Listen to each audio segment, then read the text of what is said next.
Randang. Dapat lagi. Strike. Randang. Wih. Hihi. Randang.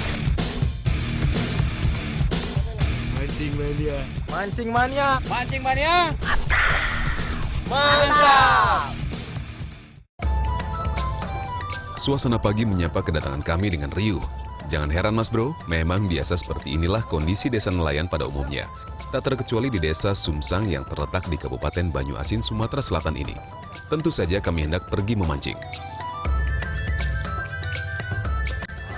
Karena saya lagi ada di daerah Sumsang nih, di Sumatera Selatan. Saya ada di pelabuhan sungainya, jadi kalau misalnya orang mau ke daerah-daerah lain di daerah Sumatera Selatan, biasanya lewat pelabuhan ini.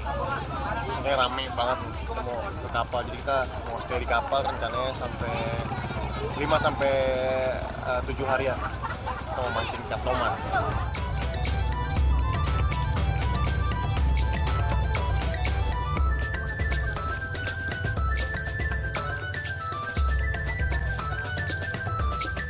Hampir 75% masyarakat di sini berprofesi sebagai nelayan. Ya, sektor perikanan memang menjadi andalan daerah ini. Perahu nelayan memang cukup banyak terdapat di sini. Tapi di sini untuk mendapatkan perahu untuk disewa memancing gampang-gampang susah. Terlebih ketika musim ikan tiba. Jikapun ada, harganya tentu tak murah. Para nelayan tentu lebih memilih berangkat mencari ikan daripada harus menyewakan kepada orang lain. Beruntung kawan-kawan kami dari Palembang sudah kasakusuk jauh-jauh hari untuk mencarikan kapal yang bisa kami sewa. Ini buat motherboardnya. Kita tinggal di sini selama 7-8 hari. Terus kita juga bawa perahu-perahu kecil. Jadi kalau pas mancingnya kita ke anak-anak sungai, kita pakai speed kecil. Kita tinggal tetap di sini. Jadi bermalamnya di sini, semuanya kita lakuin di sini. Kecuali mancingnya aja kita pakai speed kecil.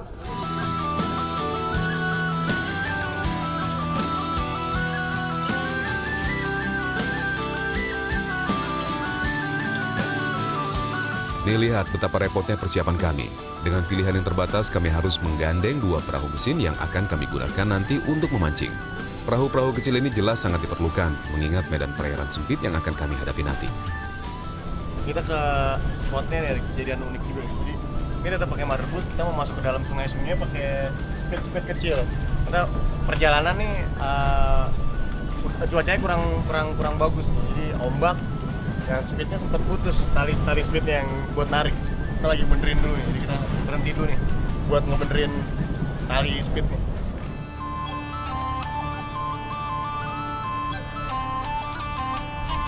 Lanjut. Kami berencana menyisir beberapa muara sungai di dekat Sumsang.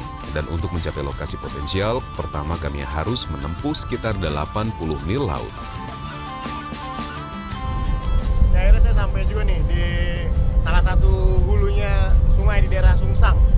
Saya rencana mau mancing ke dalam, katanya si spot ikan tomannya besar-besar. Nah, perjalanan sekitar 8 jam kita baru sampai nih. Termuter sampai juga. Tadi cuaca juga kurang bagus, jadi agak memperlambat kita sampai ke muaranya. Kita mau, kayaknya udah nggak mungkin nih. Jadi kita bermalam di sini dulu, besok pagi baru kita hajar tomannya.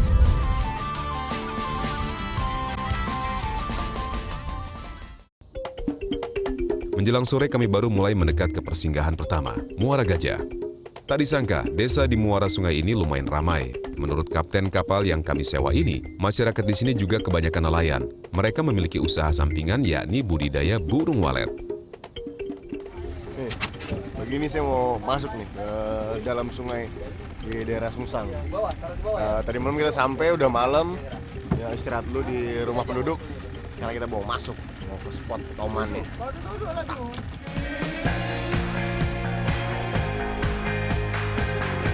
Kami dan kawan-kawan tentu saja sudah tak sabar ingin menjamah spot memancing yang tergolong perawan ini.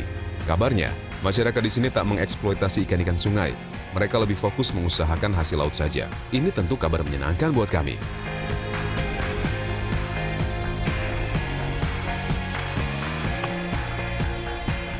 Tak sampai seperempat jam, perkampungan sudah tak terlihat. Pemandangan selama perjalanan mulai berganti menjadi hamparan hutan khas muara air gambut. Kami sengaja berangkat lebih awal, bahkan saat matahari masih malu-malu muncul. Kami berharap dapat menjangkau lokasi potensi ikan di saat waktu emas atau golden time. Ya, untuk merencanakan kegiatan memancing memang tak sembarangan. Selain lokasi terbaik, kita juga perlu pemahaman tentang waktu terbaik memancing. Saat pagi dan matahari baru muncul ini, biasanya ikan sedang buas-buasnya mencari makan.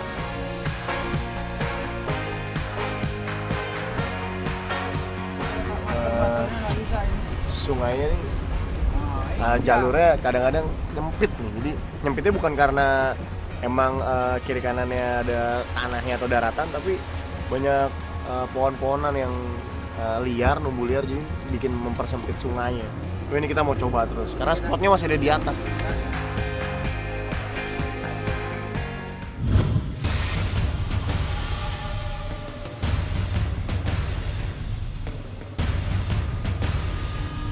Masih tidak sampahnya.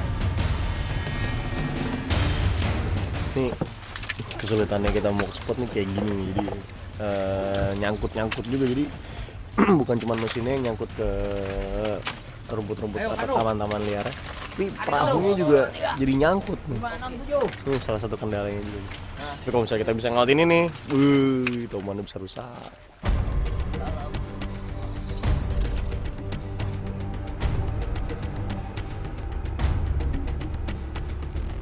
Kami lolos dari hambatan pertama. Kapal kembali dapat kami larikan lebih laju. Tapi di depan, rupanya hambatan kembali kami temukan. Orang setempat menyebutnya bakung. Tumbuhan keluarga pandan-pandanan ini memang dapat tumbuh pesat terlebih saat musim penghujan. Tumbuh-tumbuhannya mati, tapi kayak dibacok-bacok orang. Jadi kita nggak bisa jalan. Tapi ini motor, kita coba. Mudah-mudahan sih kita bisa lewat. Dikit aja. Tumbuhan ini memiliki akar yang kuat yang dapat membuatnya hidup di atas tanah ataupun di atas air. Itulah sebabnya tanaman ini sangat adaptif dan bahkan ekspansif. Jangan heran kalau tumbuhan ini bisa menutupi sungai seperti ini.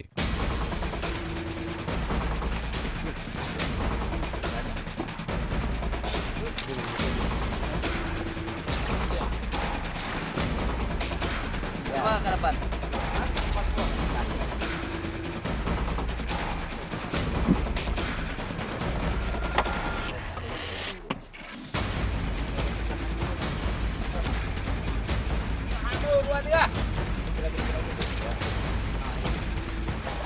Ternyata saya ada gunanya di sini buat ngeberatin depan. Lumayan. Iya. Capek. Berat nih medannya. Luar biasa. 1, 2, 3. 1, 2, 3. Ya, goyang. Ya. Yang goyangin. Bejaan aku dah, aduh. Saat musim penghujan, keberadaan tanaman ini memang tak menjadi penghalang karena luas perairan sangat besar. Tapi beginilah yang terjadi saat musim kemarau, saat luas perairan menyempit. Akhirnya kita lolos dari buntunya sungai. Mudah-mudahan sih cuma satu ini aja nih, jadi kita bisa langsung go ke spotnya. Tapi kita mau nolong dulu nih perahu yang kedua nih, pakai tali sambung. Tuh kan ribet kan di belakang tuh.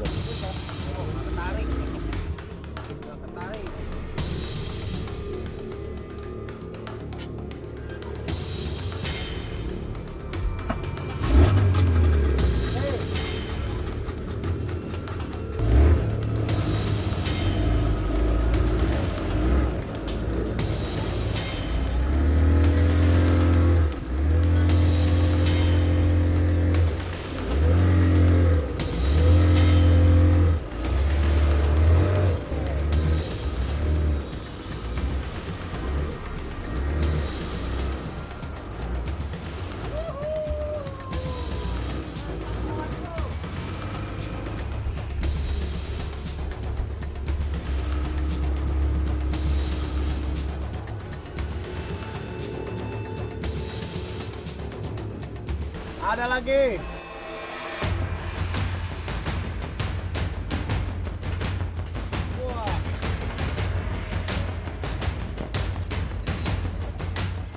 Kita dapat buntuan lagi di sini namanya ini. Jadi sungai ketutup sama pohon-pohon liar yang mati.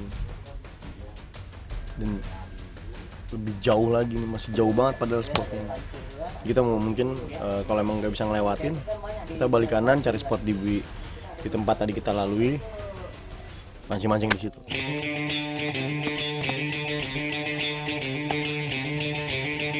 Apa boleh buat, waktu dan tenaga lumayan terbuang percuma. Kami mulai memancing saja di lokasi yang memungkinkan.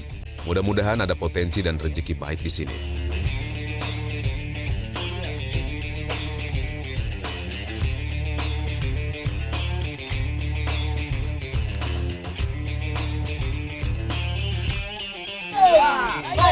Tiba-tiba Ali menjerit histeris karena tak lama melempar umpan ia mendapat sambaran. Tapi sayang, Gimana, Cak? kami hujamkan terus umpan-umpan minnow kami ke titik-titik potensial. Strike, Oh, serandang. kecil tapi. Wah, lumayan lah. Wih, bagus betul ya warnanya ya. Dan ini dia hasil tangkapan pertama saya. Nih, serandang kalau orang sini bilang. Kalau di Kalimantan namanya kerandang. Dia jenisnya sama, snakehead juga. Cuman dia lebih cantik. Dan dia nggak bisa besar nih. Bedanya sama toman, dia nggak bisa besar. Dia paling 5 kiloan aja, paling besar. Ciri-ciri utamanya ini ada totol-totol ini di badannya. Kadang disebut juga toman bunga nih. Karena ini seperti bunga-bunga gini. Tapi dia tetap predator juga. Rajin melempar umpan, pangkal strike. Dan teori ini berlaku bagi Ali. Ia membayar lunas kesalahan sebelumnya. Kali ini ikan sukses ia bekuk. Disinilah serunya memancing dengan menggunakan teknik casting. Rasa penasaran tumbuh saat umpan kita disambar. Mancing mania, mantap. Rilis ya. Oke. Yuk rilis. Hai, biar bertelur lagi dia. Selain cara melempar dan memainkan yang benar, arah lempar juga sangat menentukan. Tak sembarangan, tepian bisa dilempar. Biasanya tepian-tepian yang cekung atau berbentuk seperti teluk menjadi lokasi favorit ikan untuk menunggu mangsa alaminya.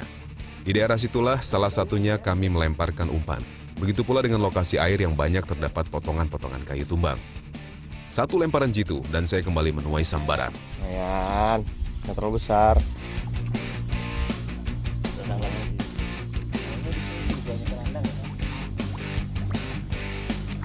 Lagi-lagi jenis ikan serandang yang mendominasi di sini. Saya kembali dapat.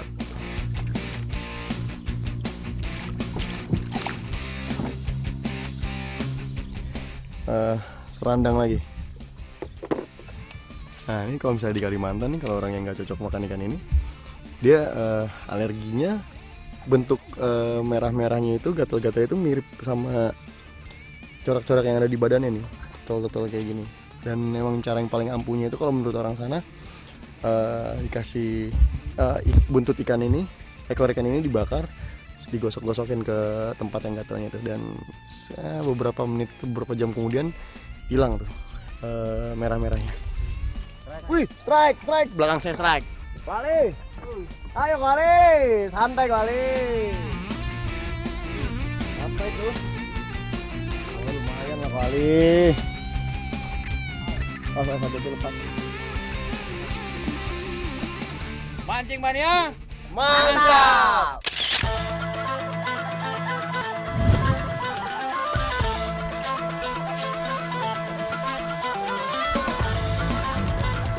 Strike. Lumayan.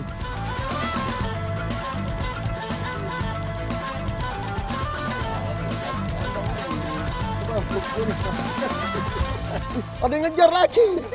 Ada dua. Iya, jadi sini kayaknya bertahap nih. Di bawah nih kerandang, ke atas lagi yang lebih tenang toman. Cuman kayaknya kita nggak bisa ke atas karena tadi jalannya ketutup. Jadi kita coba main-main di bawah dulu aja. Siapa tahu ada toman yang nyasar nih. Oh ya, lepas, rilis. Auto rilis. Rilis. Oke, rilis. Mantap.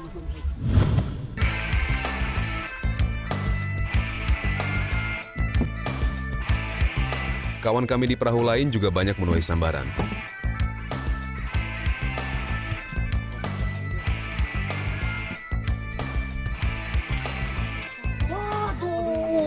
Lepas. Tapi kali ini Harbet kurang beruntung, ikan terlepas. Luar biasa, sambaran datang susul menyusul. Apa boy? Mantap. Hanya dalam waktu seperempat jam, kami mendapat lebih dari 20 sambaran ikan. Rupanya daerah hilir sungai pun tak kalah berpotensi daripada bagian hulu yang hendak kami tuju. Boy pun berhasil menuntaskan perlawanan. Seekor serandang atau toman bunga berhasil ia angkat ke permukaan. Gimana rasanya, Bang? Mantap. Mancing mania, mantap deh.